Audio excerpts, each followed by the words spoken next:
chapter, 34. In the last chapter, Freak and Max went to see the fireworks on the 4th of July. And as they were down there, they kind of got into it with these bullies, Tony D and, oh wait, we haven't gotten there yet, have we? Yeah, we have. Oh, okay. So they kind of like talked to them a little bit. And then they watched the fireworks. Freak calls one of the bullies cretin, which means like you have a mental deficiency. It's kind of similar to the R word. And then the cops come and the bullies all run away because they're afraid of the cops. They don't want to get in trouble. And then they're watching the fireworks, and Max puts Freak on his shoulders. And during the fireworks, because he can't see because he's so little, during the fireworks, he's yelling out the chemicals that he sees in the air, like potassium nitrate, sulfur, aluminum. And they have a really good night. So now we're on 34. This is chapter 7. Yeah, what else did I forget? Remember when he was like, oh, I can't fight. Oh, yeah. What? I stood up for you. Yeah. You're going to fight. Yeah, so... Now they're going to be out looking for this. Right. So Freak was like, you could take them, right? Like, and he was like, yeah, right. I can't take them. Like, I would have to fight their whole crew. And he's like, man, so I was giving him lip and like, you couldn't even take him. And they just both start laughing. Sias, did you have something? I know, you're like out a lot. Yeah. So basically, Sias, all you need to know is they went to the fireworks. These bullies were kind of after them. And Freak calls one of the bullies a cretin, which is basically like the R word. And then they get away. So now we're on 34. I'm going to read. Please follow along. Oh my God, why do you choose right now? Go, quick. You're going to miss it. All right. So this is page 34. This is chapter 7, Walking High Above the World. So I'd love it if everyone could follow along while I read. Okay, ready?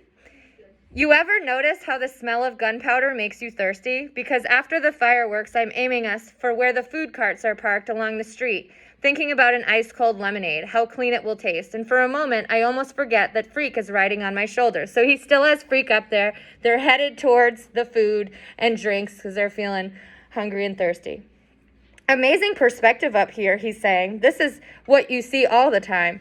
I'm not that big, I say. This way, you're like 2 feet taller than me. Cool, he says. I love it. So he's still up there. We're working our way through the crowd, and we're almost... What? I've been embarrassed to have someone. To have some, yeah, it's kind of, you kind of look a little weird, but we're working our way.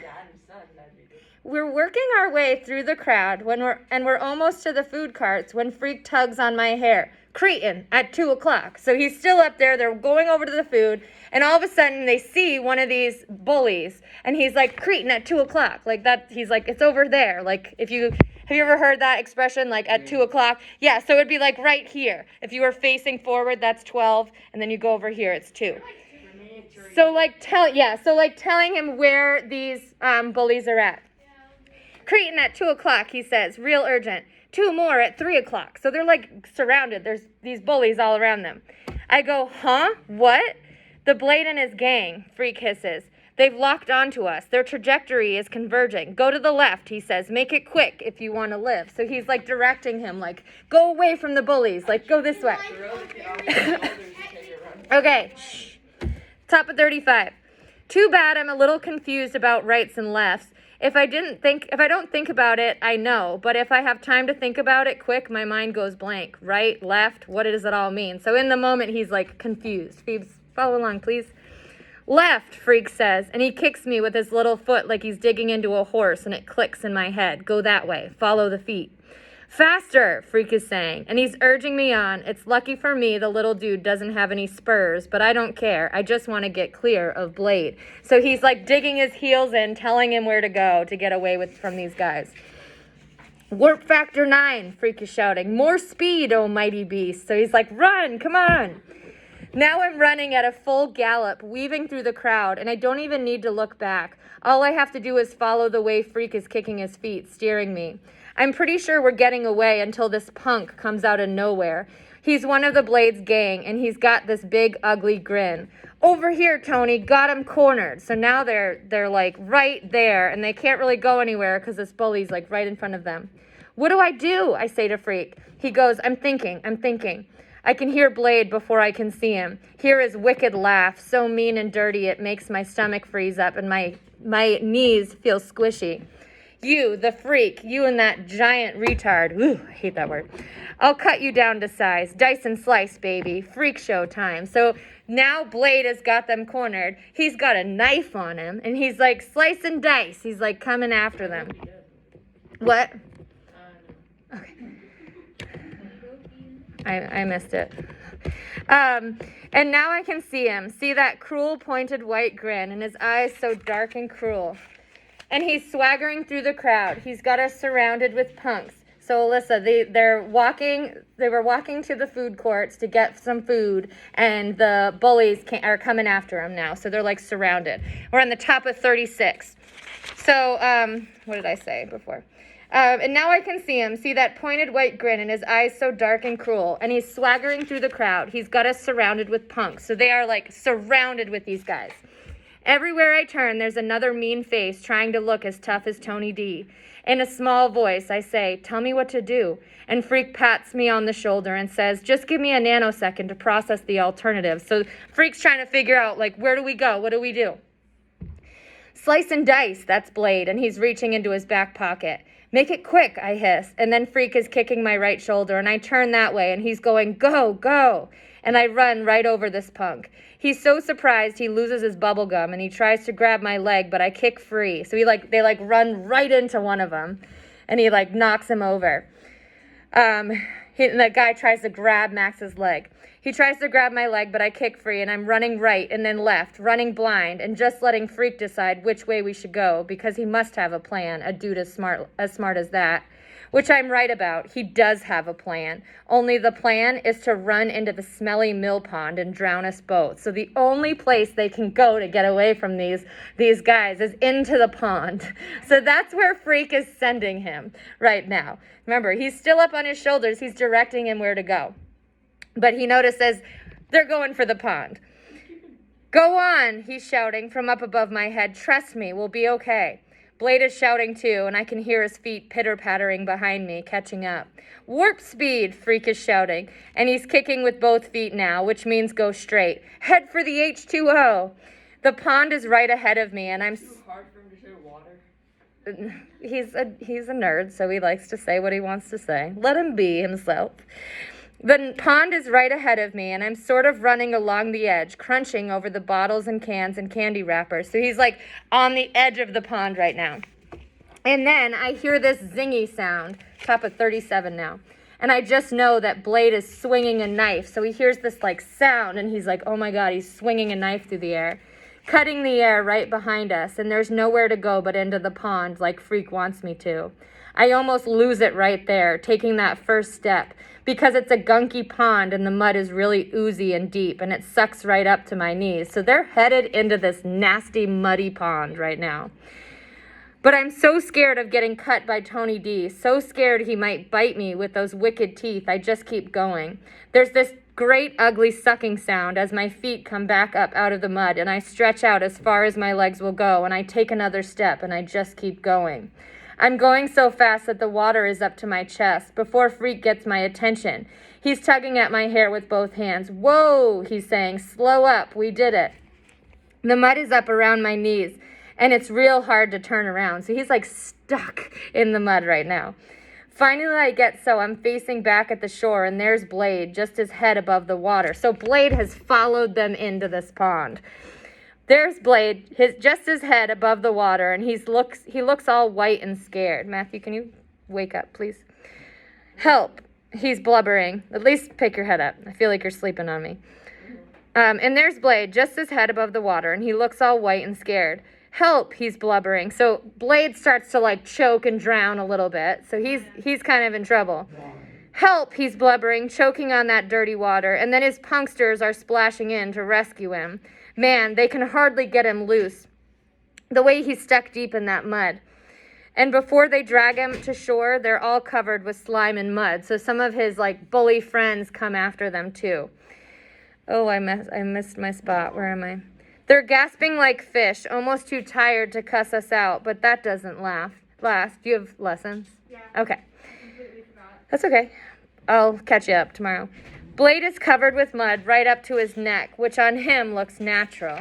He turns to his gang, top of 38 now, who look as slimy as he does. Get some rocks. It's target practice time. So okay. So the gang, I can do it. Thank you. The gang is back on the shore. They've run out of the water now. They were chasing Freak and Max into the water. Now they're back on the shore, and now they're gonna throw rocks. Matthew, head up, please.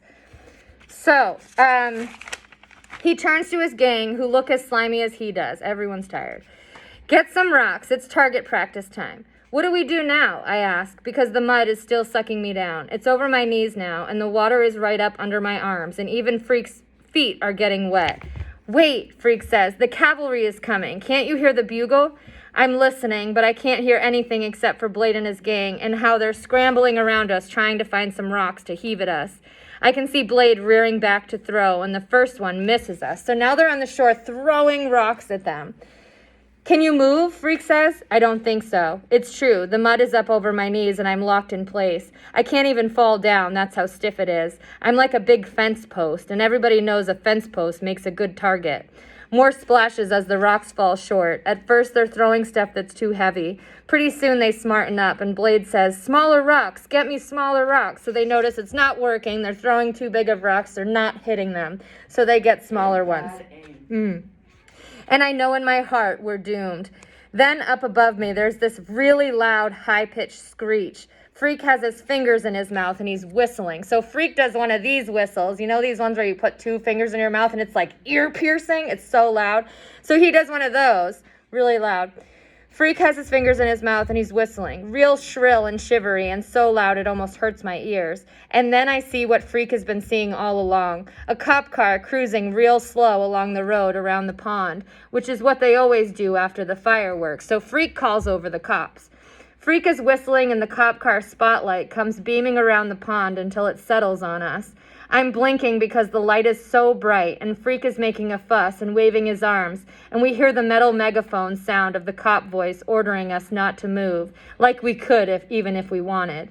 It's hard to see in the glare of the spotlight, but Freak tells me that Blade and his punks are running away, so this makes them run away because they're all like criminals.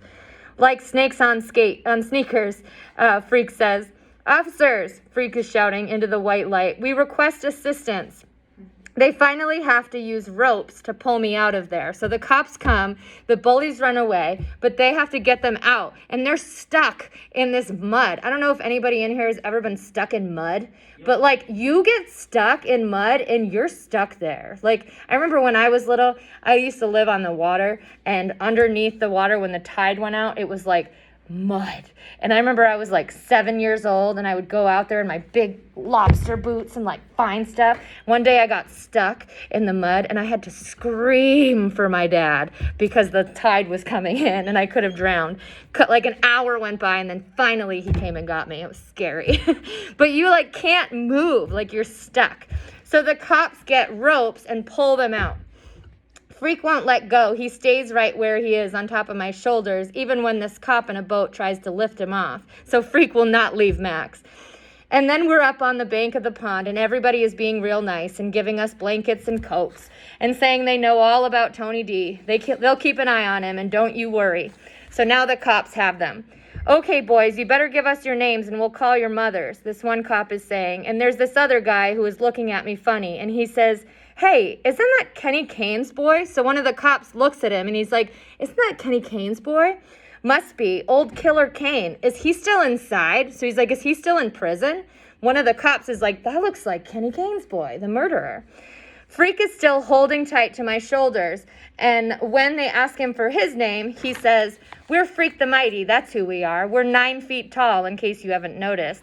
That's how it started, really, how we got to be Freak the Mighty, slaying dragons and fools and walking high above the world. All right, put a bookmark in it. I'm going to throw you some towels, and I will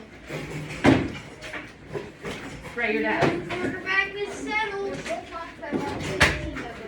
Right? Okay, can I? No one can be better.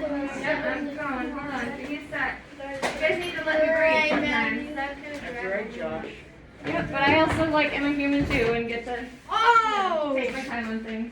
Like Jenny said earlier, let her breathe. You guys are way too demanding sometimes. I'm only one person.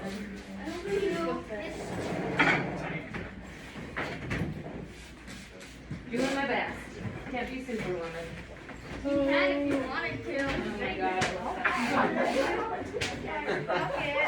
If you could be whatever you You just be grateful for what I do. Have a holly jolly Christmas. And in case you didn't hear. Oh my God. Orientation. Hold on, let me get a jam. No. We're not trying to hurt her. Can we go? Have a good day, 7A. Oh, you're gonna be last again.